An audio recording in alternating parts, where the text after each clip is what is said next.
ನಮಸ್ತೆ ಮಕ್ಕಳ, welcome back to my channel. ಇವತ್ತು ನಾವು 7ನೇ ತರಗತಿಯ ಗಣಿತದಲ್ಲಿ ಸಾಫಲ್ಯ ಪರೀಕ್ಷೆಯ ಮಾದರಿ ಪ್ರಶ್ನೆ ಪತ್ರಿಕೆ ಉತ್ತರ ಸಹಿತವಾಗಿ ನೋಡ್ತಾ ಹೋಗೋಣ. ಪ್ರಶ್ನೆ 1ರಲ್ಲಿ ನೋಡಿ, 5 × 10 lakh plus 6 × 1 lakh plus 7 × 10,000 plus 4 × 1,000 plus 0 × 100 plus 4 × 10 plus 5 × 1 ಇದನ್ನು ಸಂಕ್ಷಿಪ್ತ ರೂಪದಲ್ಲಿ ಬರೆಯಿರಿ. ಉತ್ತರ ನೋಡಿ ಮಕ್ಕಳ, 56,74,045. ಓಕೆನಾ. ಪ್ರಶ್ನೆ 2 ನೋಡಿ, ಒಂದು ರಾಜ್ಯದಲ್ಲಿ 2002 3ನೇ ವರ್ಷದಲ್ಲಿ ಮಾರಾಟವಾದ ಬೈಸಿಕಲ್ಗಳ ಸಂಖ್ಯೆ 7,43,000 ಮತ್ತು 2003 4ನೇ ವರ್ಷದಲ್ಲಿ ಮಾರಾಟವಾದ ಬೈಸಿಕಲ್ಗಳ ಸಂಖ್ಯೆ 8,100,000. ಯಾವ ವರ್ಷದಲ್ಲಿ ಹೆಚ್ಚು ಬೈಸಿಕಲ್ಗಳು ಮಾರಾಟವಾದವು ಹಾಗೂ ಎಷ್ಟು ಬೈಸಿಕಲ್ಗಳು ಹೆಚ್ಚಾಗಿ ಮಾರಾಟವಾದವು? ಉತ್ತರವನ್ನು ನೋಡಿ ಮಕ್ಕಳ, 2003 4ನೇ ವರ್ಷದಲ್ಲಿ ಮಾರಾಟವಾದ ಬೈಸಿಕಲ್ಗಳ ಸಂಖ್ಯೆ = 8,100,000. ಹಾಗೆ 2002 3ನೇ ವರ್ಷದಲ್ಲಿ ಮಾರಾಟವಾದ ಬೈಸಿಕಲ್ಗಳ ಸಂಖ್ಯೆ = 7,43,000. ಇದನ್ನು ವ್ಯವಕಲನವನ್ನು ಮಾಡಬೇಕಾಗತ್ತೆ ಮಕ್ಕಳ. ಒಟ್ಟು ಮೊತ್ತ ಅಂತ ಹೇಳಿದರೆ 57,100.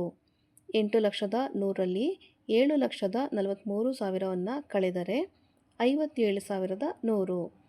ಹಾಗಾಗಿ 2003 4ನೇ ವರ್ಷದಲ್ಲಿ ಹೆಚ್ಚು ಬೈಸಿಕಲ್ಗಳು ಮಾರಾಟವಾಗಿವೆ. ಮಕ್ಕಳ, ನನ್ನ ಹಿಂದಿನ ವಿಡಿಯೋದಲ್ಲಿ ನಾನು ಉತ್ತರವನ್ನು ಹೇಳಿದಾಗ ಅದನ್ನು ಬರೆದು ತೋರಿಸೋದಕ್ಕೆ ನಮಗೆ ರಿಕ್ವೆಸ್ಟ್ ಬಂದಿತ್ತು. ಹಾಗಾಗಿ ನಾನು ಇದನ್ನು ಬರೆದು ನಿಮಗೆ ತೋರಿಸೋಣ ಅಂತ ನೋಡಿ ಈ ರೀತಿಯಾಗಿ ಬರೆದಿದ್ದೀನಿ. ಪ್ರಶ್ನೆಗಳನ್ನ ಸಂಖ್ಯೆಗಳನ್ನ ಹಾಕಿ ಬರೆದಿದ್ದೀನಿ ಮಕ್ಕಳ. ನೀವು ಬೇಕಾದ್ರೆ ವಿಡಿಯೋನ ಪಾಸ್ ಮಾಡಿ ಇದನ್ನು ರೆಫರ್ ಮಾಡ್ಕೋಬೋದು. ನೋಡಿ, 1ರಿಂದ 7ನೇ ಪ್ರಶ್ನೆ ತನಕ ನಿಮಗೆ ಉತ್ತರ ಇಲ್ಲೇ ಸಿಕ್ಬಿಡುತ್ತೆ. ಪ್ರಶ್ನೆ 3ನ್ನು ನೋಡಿ, 7 × 1 = 7. ಇದು ಪೂರ್ಣ ಸಂಖ್ಯೆಗಳಿಗೆ ಸಂಬಂಧಿಸಿದ ಯಾವ ಗುಣಲಕ್ಷಣವಾಗಿದೆ? ಉತ್ತರ 7 × 1 = 7. ಇದು ಗುಣಾಕಾರದ ಅನನ್ಯತಾಂಶವಾಗಿದೆ. ನೆಕ್ಸ್ಟು ಪ್ರಶ್ನೆ 4, 20ರ ಅವಿಭಾಜ್ಯ ಅಪವರ್ತನಗಳನ್ನು ಬರೆಯಿರಿ. ಉತ್ತರ 20ರ ಅವಿಭಾಜ್ಯ ಅಪವರ್ತನಗಳು ಅಂತ ಹೇಳಿದ್ರೆ 2 ಹಾಗೂ 5. ಪ್ರಶ್ನೆ 5 ನೋಡಿ, 12, 16 ಮತ್ತು 24ರಿಂದ ಪೂರ್ಣವಾಗಿ ಭಾಗವಾಗುವ ಕನಿಷ್ಠ ಸಂಖ್ಯೆಯನ್ನು ಕಂಡುಹಿಡಿಯಿರಿ. ಉತ್ತರ 12, 16 ಮತ್ತು 24ರ ಲಸಾಗು = 48. ನೆಕ್ಸ್ಟು ಪ್ರಶ್ನೆ 6, ನಿಮ್ಮ ಸುತ್ತಮುತ್ತಲಿನ ಪರಿಸರದಲ್ಲಿ ಕಂಡುಬರುವ ಛೇದಕ ರೇಖೆಗಳು ಹೋಲುವ ಸಂದರ್ಭಗಳಿಗೆ ಉದಾಹರಣೆಯನ್ನು ಬರೆಯಿರಿ. ಉತ್ತರ ಕತ್ತರಿ, ಮರದ ರೆಂಬೆಗಳು ಇತ್ಯಾದಿಗಳು. ಇವೆಲ್ಲವೂ ನಮ್ಮ ಸುತ್ತಮುತ್ತಲಿನ ಪರಿಸರದಲ್ಲಿ ಕಂಡುಬರುವಂತಹ ಛೇದಕ ರೇಖೆಗಳನ್ನು ಹೋಲುವ ಸಂದರ್ಭಗಳಾಗಿವೆ. ಪ್ರಶ್ನೆ 7, ಈ ಕೋನಗಳನ್ನು ಲಂಬಕೋನ, ವಿಶಾಲಕೋನ ಹಾಗೂ ಲಘುಕೋನಗಳನ್ನಾಗಿ ವರ್ಗೀಕರಿಸಿರಿ. ನೋಡಿ ಮಕ್ಕಳ, ಮೊದಲನೇದಾಗಿ ಇದು ನಂಬರ್ 1 ಅಂತ ಇರೋದು ಲಘುಕೋನ, ಎರಡನೇದಾಗಿರೋದು ಲಂಬಕೋನ ಹಾಗೂ ಮೂರನೇದಾಗಿರೋದು ವಿಶಾಲಕೋನ. ಅಲ್ಲಿ ಬರೆದಿರೋದ್ರಲ್ಲಿ ಕೆಲವೊಂದು ತಪ್ಪಾಗಿ ಬರೆದಿದೆ ಮಕ್ಕಳ. ಲಂಬಕೋನವನ್ನು ಲಘುಕೋನ ಅಂತಾಗಿ, ಲಘುಕೋನ ಲಂಬಕೋನ ಅಂತಾಗಿದೆ. ದಯವಿಟ್ಟು ಇನ್ನೊಂದು ಸಲ ಹೇಳ್ತಾ ಇದ್ದೀನಿ ನೋಡಿ. 1 ಅಂತ ಇರೋದು ಅದು ಲಘುಕೋನ, 2 ಅಂತ 90 ಡಿಗ್ರಿನಲ್ಲಿರೋದು ಲಂಬಕೋನ, ಮೂರನೇದಾಗಿ ವಿಶಾಲಕೋನ. ಓಕೆ. ಪ್ರಶ್ನೆ 8 ನೋಡಿ, ಇವುಗಳನ್ನು ಹೊಂದಿಸಿರಿ. ತ್ರಿಭುಜದ ಬಾಹುಗಳ ಅಳತೆಗಳು ಹಾಗೂ ತ್ರಿಭುಜದ ವಿಧವನ್ನು ಕೊಟ್ಟಿದ್ದಾರೆ ಮಕ್ಕಳ. ಇವೆರಡು ನಾವು ಹೊಂದಿಸಿ ಬರೀಬೇಕಾಗತ್ತೆ. ಮೊದಲನೇದಾಗಿ 5 ಸೆಂಟಿಮೀಟರ್, 5 ಸೆಂಟಿಮೀಟರ್ ಹಾಗೂ 5 ಸೆಂಟಿಮೀಟರ್.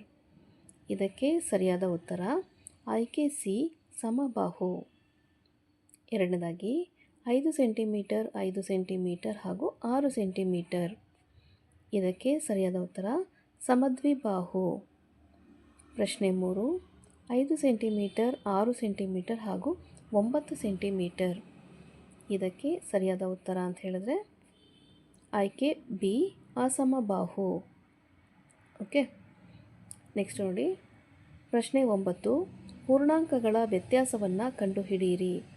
15 ಮೈನಸ್ ಬ್ರಾಕೆಟಲ್ಲಿ ಮತ್ತೆ -5 ಅಂತ ಕೊಟ್ಟಿದ್ದಾರೆ ಅಲ್ವಾ ಮಕ್ಕಳ. ಇಲ್ಲಿ 15 ಮೈನಸ್ ಇಂಟು ಮೈನಸ್ ಪ್ಲಸ್ ಆಗುತ್ತಲ್ವಾ. 15 + 5 ಎಷ್ಟಾಗುತ್ತೆ ಮಕ್ಕಳ? 20. 15ಕ್ಕೆ 5ನ್ನು ಆ್ಯಡ್ ಮಾಡಿದ್ರೆ 20. ನೆಕ್ಸ್ಟು ಪ್ರಶ್ನೆ 10, 8 ಗಂಟೆಯು ಒಂದು ದಿನದ ಎಷ್ಟು ಭಾಗ? ಒಂದು ದಿನಕ್ಕೆ ಒಟ್ಟು 24 ಗಂಟೆಗಳಲ್ವ ಮಕ್ಕಳ. ಅದನ್ನು 8ರಿಂದ ಡಿವೈಡ್ ಮಾಡಬೇಕಾಗತ್ತೆ. 8 3 24, 8 1 8. ಆವಾಗ 1/3 ಅದು ನಿಮ್ಮ ಉತ್ತರವಾಗಿರುತ್ತೆ. ನೆಕ್ಸ್ಟ್ ನೋಡಿ ಪ್ರಶ್ನೆ 11, ಶರ್ಮಿಳಾ ಬಳಿ 5/6 ಕೇಕು ಇದೆ. ಅದರಲ್ಲಿ 2/6 ಭಾಗವನ್ನು ಅವಳು ತಮ್ಮನಿಗೆ ನೀಡಿದಳು. ಅವಳಲ್ಲಿ ಉಳಿದ ಕೇಕ್ ಎಷ್ಟು? ಇದನ್ನು ಯಾವ ರೀತಿಯಾಗಿ ಮಾಡಬೇಕು ಮಕ್ಕಳ? ಊರ್ಮಿಳಾ ಬಳಿ ಉಳಿದಂತಹ ಕೇಕ್ = 5/6 ಮೈನಸ್ 2/6 5ರಲ್ಲಿ 2ನ್ನು ಕಳೆದ್ರೆ 3 ಅಲ್ವಾ. 3/6 ಕೇಕು ಉಳಿದಿರುತ್ತೆ. ಪ್ರಶ್ನೆ 12, 4/5 ದಶಮಾಂಶ ರೂಪದಲ್ಲಿ ಬರೆಯಿರಿ. ಉತ್ತರ 0.8.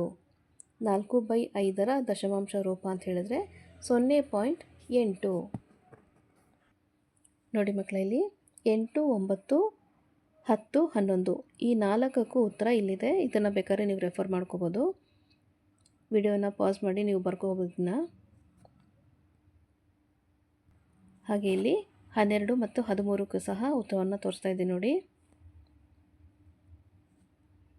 14ನೇ ಪ್ರಶ್ನೆಗೆ ನೀವು ಸ್ತಂಭ ನಕ್ಷೆಯನ್ನು ರಚಿಸಬೇಕಾಗತ್ತೆ. ಪ್ರಶ್ನೆ 13 ನೋಡಿ ಮಕ್ಕಳ, ರಾಣಿಯ ಹತ್ತಿರ 18 ರೂಪಾಯಿ 50 ಪೈಸೆ ಮೊತ್ತವಿತ್ತು. ಅವಳು 11 ರೂಪಾಯಿ 75 ಪೈಸೆಗೆ ಒಂದು ಐಸ್ ಕ್ರೀಮನ್ನು ಖರೀದಿಸಿದರೆ ಅವಳಲ್ಲಿ ಉಳಿಯುವ ಹಣವೆಷ್ಟು? ಈಗಾಗಲೇ ಉತ್ತರವನ್ನು ನಿಮಗೆ ತೋರಿಸಿದ್ದೀನಲ್ವ ಮಕ್ಕಳ, ಹಿಂದಿನ ಕ್ಲಿಪ್ಪಿಂಗ್ಸಲ್ಲಿದೆ. ಉತ್ತರ ಏನು ಅಂತಂದರೆ ರಾಣಿಯ ಬಳಿ ಉಳಿದ ಹಣ ಎಷ್ಟು? 18 ರೂಪಾಯಿ 50 ಪೈಸೆ ಮೈನಸ್ ಅವಳು ಐಸ್ ಕ್ರೀಮ್ ಖರೀದಿಸಿದ್ದು 11 ರೂಪಾಯಿ 75 ಪೈಸೆ. ಇದನ್ನು ವ್ಯವಕಲನವನ್ನು ಮಾಡಬೇಕಾಗತ್ತೆ. 18.50ನಲ್ಲಿ 11.75 ಕಳೆದ್ರೆ 6.75 ಅಂದರೆ 6 ರೂಪಾಯಿ 75 ಪೈಸೆ ಉಳಿಯುತ್ತೆ ಮಕ್ಕಳ. ಓಕೆನಾ. ಪ್ರಶ್ನೆ 14 ನೋಡಿ, ಒಬ್ಬ ಪುಸ್ತಕ ಅಂಗಡಿಯವನು ಕ್ರಮವಾಗಿ 6 ದಿನಗಳಲ್ಲಿ ಮಾರಾಟ ಮಾಡಿರುವ ಗಣಿತ ಪುಸ್ತಕಗಳ ಸಂಖ್ಯೆಯನ್ನು ಕೊಟ್ಟಿದೆ. ಈ ದತ್ತಾಂಶಗಳಿಗೆ ಸ್ತಂಭ ನಕ್ಷೆಯನ್ನು ರಚಿಸಿ. ಇಲ್ಲಿ ದಿನಗಳು ಕೊಟ್ಟಿದ್ದಾರೆ ನೋಡಿ, ಭಾನುವಾರ, ಸೋಮವಾರ, ಮಂಗಳವಾರ, ಬುಧವಾರ, ಗುರುವಾರ ಹಾಗೂ ಶುಕ್ರವಾರ. ಮಾರಿದಂತಹ ಪುಸ್ತಕಗಳ ಸಂಖ್ಯೆ ಅಂತ ಹೇಳಿದ್ರೆ ಭಾನುವಾರ 600, ಸೋಮವಾರ 400, ಮಂಗಳವಾರ 300, ಹಾಗೆ 500, 200, 700. ಪ್ರತಿದಿನ ಹೀಗೆ ಮಾರಾಟ ಆಗಿರುವಂತಹ ಸಂಖ್ಯೆಗಳನ್ನು ಇಟ್ಕೊಂಡು ನೀವು ಸ್ತಂಭ ನಕ್ಷೆಯನ್ನು ರಚನೆ ಮಾಡಬೇಕಲ್ಲ. ಓಕೆನಾ. ನೆಕ್ಸ್ಟು ಪ್ರಶ್ನೆ 15,